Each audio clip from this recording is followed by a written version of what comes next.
नमस्कार, अद्दाब, सत श्री अकाल, जय भीम, जोहार। साथियों, बहुजन समाज की सबसे बड़ी party Bahujan Samaj party Bahujan Samaj party के राष्ट्रीय अध्यक्ष,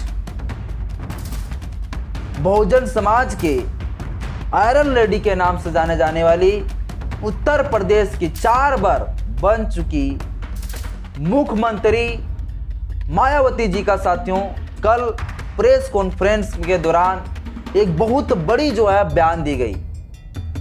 जो बयान साथियों खूब ज़्यादा अभी चर्चा का विषय है, खूब ज़्यादा ये अभी वीडियो वायरल चल रहा है। और बयान में साथियों मायावती जी ये बोल दी है कि अब हम चुनाव नहीं लड़ेंगे, मेरी पार्टी अब चुनाव नहीं लड़ेगी। बाकी बात कहां कहां चुनाव नहीं लड़ेगी, किस लिए चुनाव नहीं लड़ेगी, क्यों नहीं आखिर लड़ेगी, ये साथियों बड़ा गंभीर सवाल है। ये सारे सवालों का जवाब आज के इस वीडियो में आपको देंगे। बस इस वीडियो को शुरू से लेकर अंत तक जरूर देखें। वीडियो अच्छा लगे तो लाइक करें, चैनल पहली बार है तो चैनल को सब्सक्राइब कर लीजिएगा, बेल आइकन प्रेस करिएगा ताकि जब मैं वीडियो अपलोड करूं आपके पास नोटिफिकेशन पहुंचता रहे। साथियों, जो मायावती जी के द्वारा प्रेस कॉन्फ्रेंस में जो बोली गई वो वीडियो को भी आपको हम दिखाएंगे, उस वीडियो को भी आप लोग देख लीजिएगा। पहले थोड़ा सा लेकिन सुन लीजिए साहब। साथियों, आप सभी को पता होगा कि अभी कुछ ही दिन हुआ है, 2 से 4 दिन हुए हैं, झारखंड और महाराष्ट्र में जो विधानसभा की आम चुनाव था उस चुनाव का जो रिजल्ट आ गया। अब उसी समय साथियों उत्तर प्रदेश में भी 9 सीटों पर उपचुनाव हुए थे और उस उपचुनाव में बहुजन समाज के भी प्रत्याशी उतरे हुए थे। लेकिन बहुजन समाज पार्टी के जो प्रत्याशी थे उस प्रत्याशी का पूरा बुरा हाल हो गया। अब इसी को लेकर साथियों मायावती जी का एक बहुत बड़ी बयान आ गई और मायावती जी को रिजल्ट को देखते हुए ये बोलनी पड़ी, ये कहना पड़ी कि अब बहुजन समाज पार्टी, हमारी पार्टी उपचुनाव नहीं लड़ेगी।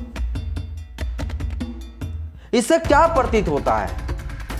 और साथियों गोदी मीडिया के लोग इसको एक अलग एंगल दे रहा है, इसको एक अलग तरीके से पेश किया जा रहा है। गोदी मीडिया का कहना है कि बहुजन समाज पार्टी अब पूरा शिथिल हो गया, बहुजन समाज पार्टी अब कहीं नहीं रहा, उस जमीन में जनता उसको पटक दिया, अब कभी नहीं उठ पाएगा,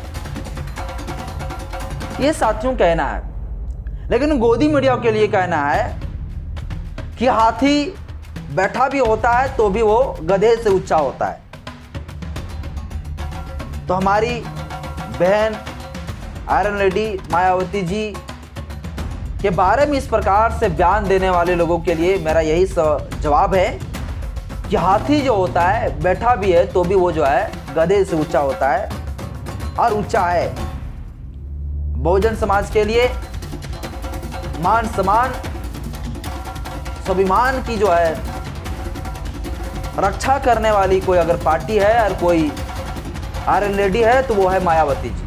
और उनके स्वाभिमान के साथ अगर कोई खिलवाड़ करे, छेड़छाड़ करे तो हम सभी के देश के लोग इसे बर्दाश्त नहीं करते, नहीं करेंगे कतई। लेकिन साथियों एक सवाल यह भी है जो हमें पॉजिटिव तरीके से सोचना चाहिए। आखिर बहुजन समाज पार्टी इतना नीचे क्यों गिर गई? इसका मेन वजह है साथियों कि बहुजन समाज पार्टी में कुछ कमियां रही, कुछ त्रुटियां रहा, जो त्रुटियां को अब नहीं सुधारा जा सकता है। अब बहुत देर हो चुका है। बहुजन समाज पार्टी में अधिकतम स्वर्णों को टिकट दिए जाते थे और स्वर्ण लोग हमारे बहुजन समाज के नागरिकों से, बहुजन समाज पार्टी के, बहुजन समाज के जो जनता है उन सभी जनताओं से वो लोग चुनाव जीते, बड़े बड़े पैसा वाला, पूंजी वाला बन गए और इतनी बड़ी चाल खेले हैं वो सारे स्वर्ण लोग जिसे टिकट देते थे मायावती, वो सारे लोग इतना बड़ी चाल खेले कि वो हमारा ही दलित के वोट से, SC ST के वोट से, मुसलमानों के वोट से राज किया, अपना पूरा संपत्ति बना लिया, पूंजी बना लिया, और सवर्णों का एक भी वोट जो है BSP पे नहीं गया। और अचानक से BSP को जो है ऐसा डस लिया, ऐसा खत्म कर दिया कि पूरा धरातल में चला गया, पूरा जमीन में घिसक गया। यानी पूरा BSP को सत्यानाश करने वाला और BSP को पूरा बर्बाद करने वाला यदि कोई है तो वह स्वर्ण लोग है। जो स्वर्ण लोग को जो है बहुजन समाज पार्टी के लोग, बहुजन समाज पार्टी के वो सारे लीडर्स स्वर्णों को टिकट देते थे। इसीलिए साथियों पूरा बहुजन समाज पार्टी पूरा चौपट हो गया, पूरा बैठ गई।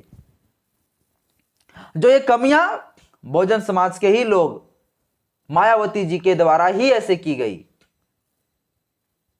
और किसी के द्वारा नहीं। अब मायावती जी साथियों पूरी तरीके से हार चुकी है। अब जहां भी चुनाव लड़ रही है कहीं भी नहीं जीत पा रही है, एक भी सीट नहीं निकाल पा रही है, एक भी विधानसभा का सीट नहीं निकाल पा रही है। इसके मतलब साथियों कि अब बहुजन समाज पार्टी का कहीं ना कहीं अस्तित्व जो है शून्य में होते हुए नजर आ रहा है।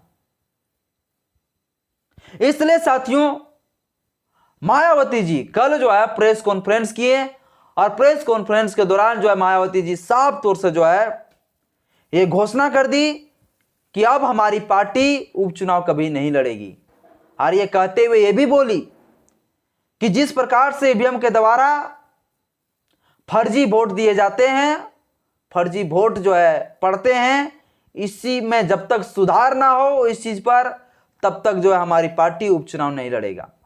यानी साथियों मायावती जी प्रेस कॉन्फ्रेंस में अगर चुनाव नहीं लड़ने वाली अगर बयान दिया तो यह कहते हुए कहा, कारण ये बताई कि उपचुनाव में ईवीएम के द्वारा फर्जी वोट डाले जाते हैं, इसलिए जो है हमारी पार्टी उपचुनाव कभी नहीं लड़ेगी। उपचुनाव के बारे में साथियों मायावती जी बोली है कि चुनाव हम नहीं लड़ेंगे। बाकी बात मायावती जी क्या कुछ बोली है वो सारा कुछ जो आप वीडियो में ही पूरा देख लीजिए। पूरा वीडियो आपके पास हम अभी प्रस्तुत कर देते, देखिए पूरा वीडियो। हुए उपचुनाव में इस बार जो वोट पड़े हैं और उसके बाद जो कल नतीजे आए हैं तो उसको लेकर अब ये आम चर्चा है। मैं खुद नहीं कह रही हूँ, ये लोगों में आम चर्चा है कि पहले देश में बैलेट पेपर के जरिए चुनाव जीतने के लिए सत्ता का दुरुपयोग करके फर्जी वोट डाले जाते थे, और अब तो ईवीएम के जरिए भी ये कार्य किया जा रहा है, जो लोकतंत्र के लिए बड़े दुख व चिंता की बात है। इतना ही नहीं बल्कि देश में लोकसभा व राज्यों में विधानसभा आम चुनाव के साथ साथ खासकर उपचुनावों में तो अब ये कार्य काफ़ी खुलकर किया जा रहा है। और ये सब हमें हाल ही में हुए यूपी के उपचुनाव में काफ़ी कुछ देखने के लिए मिला है। और इस बार महाराष्ट्र स्टेट में विधानसभा के हुए आम चुनाव में भी इसको लेकर काफ़ी आवाज़ें उठाई जा रही हैं। ये अपने देश में यहाँ लोकतंत्र के लिए बहुत बड़ी खतरे की घंटी भी है। ऐसी स्थिति में अब हमारी पार्टी ने ये फैसला लिया है कि जब तक देश में फर्जी वोटों को डालने से रोकने के लिए देश के चुनाव आयोग द्वारा कोई सख्त कदम नहीं उठाए जाते हैं, तो तब तक हमारी पार्टी देश में खासकर अब कोई भी उपचुनाव नहीं लड़ेगी। मैं उपचुनाव की बात कर रही हूँ, बाई इलेक्शन की। तो तब तक हमारी पार्टी देश में खासकर अब कोई भी उपचुनाव नहीं लड़ेगी। जबकि आम चुनाव में जब जनरल इलेक्शन होते हैं, जबकि आम चुनाव में इस मामले में थोड़ा बचाव जरूर हो जाता है, क्योंकि इनका अर्थात सरकारी मशीनरी का सत्ता परिवर्तन के डर की वजह से जब जनरल इलेक्शन होता है, जो पार्टी पावर में होती है, ज़रूरी नहीं है कि वो पार्टी पावर में फिर से लौट के आ जाए। दूसरी पार्टी भी आ सकती है, तो फिर वो जो सरकारी मशीनरी है वो थोड़ा घबराती है। जबकि आम चुनाव में इस मामले में थोड़ा बचाव जरूर हो जाता है, क्योंकि इनका अर्थात सरकारी मशीनरी का सत्ता परिवर्तन के डर की वजह से आम चुनाव में इनका जनता पर कोई ज़्यादा दबाव या डर आदि नहीं होता, जिसे खास ध्यान में रखकर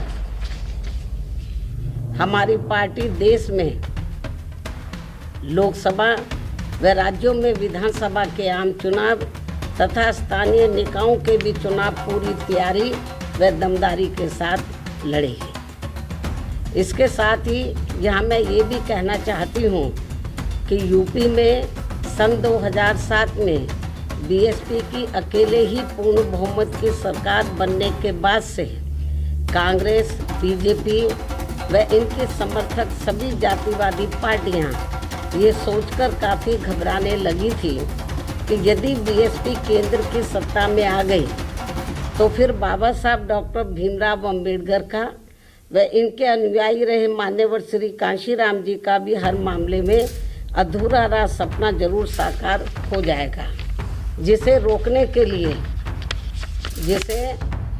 के लिए फिर इन्होंने अंदर अंदर आपस में मिलकर ये जो जातिवादी पार्टियां हैं, कांग्रेस, बीजेपी एड कंपनी के जो लोग हैं, फिर इन्होंने अंदर अंदर आपस में मिलकर वे पर्दे के पीछे से खासकर दलित समाज में से बिकाऊ व स्वार्थी किस्म के लोगों के जरिए अब इन्होंने अनेकों पार्टियां बनवा दी सन 2007 के बाद से, जिनको चलाने व चुनाव लड़ाने आदि पर पूरा धन इन्हीं ही पार्टियों का लगता है। तभी ये पार्टियां कई कई दर्जन गाड़ियों को साथ में लेकर चलती हैं और अब तो ये हेलीकॉप्टर व प्लेन से चुनावी दौरा भी करते हैं। ऐसी लोगों में ये आम चर्चा है, जबकि हमारी पार्टी बीएसपी इसके लिए पार्टी के लोगों से बीएसपी सदस्यता आदि के जरिए अपना खर्चा खुद उठाती है।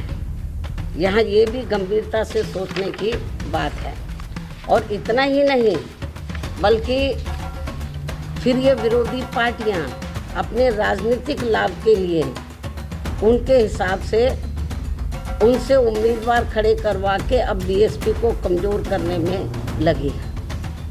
इसके साथ ही अब तो इन बिकाऊ व स्वार्थियों को मजबूती देने के लिए अब ये विरोधी पार्टियां अपना खुद का भी वोट ट्रांसफ़र करवा के इनके हर राज्य में 1-2 एमपी व एमएलए भी जितवा कर भेज रही है। इसलिए ऐसे सभी बिकाऊ व स्वार्थियों की पार्टियों को अब अपने भोले भाले दलितों, आदिवासियों, अन्य पिछड़े वर्गों व अक़लियतों को भी अपना एक भी वोट देकर खराब नहीं करना है। ये सब हमें अभी हाल ही में हरियाणा, महाराष्ट्र, झारखंड के हुए विधानसभा आम चुनाव के साथ साथ यहाँ उत्तर प्रदेश में भी 9 विधानसभा की सीटों पर हुए उपचुनाव में काफ़ी कुछ देखने के लिए मिला है। ऐसे में अब इन सभी वर्गों के लोगों को इन्हें जाति, बरादरी, रिश्ते नातों, यार दोस्तों आदि के भी चक्कर में न पड़कर अपना वोट ऐसी किसी भी पार्टी को नहीं देना, बल्कि अपनी एकमात्र हितैषी पार्टी बीएसपी को ही अपना वोट देना है, जिसकी नीतियों व कार्यशैली को इन्होंने यूपी में, यानी कि जो वीकर सेक्शन के लोग हैं, इन्होंने यूपी में बीएसपी के, वैसे तो सर समाज के लोगों ने आजमाया है, इन्होंने यूपी में बीएसपी के नेतृत्व में 4 बार बनी सरकार में भी काफ़ी कुछ आजमाया है।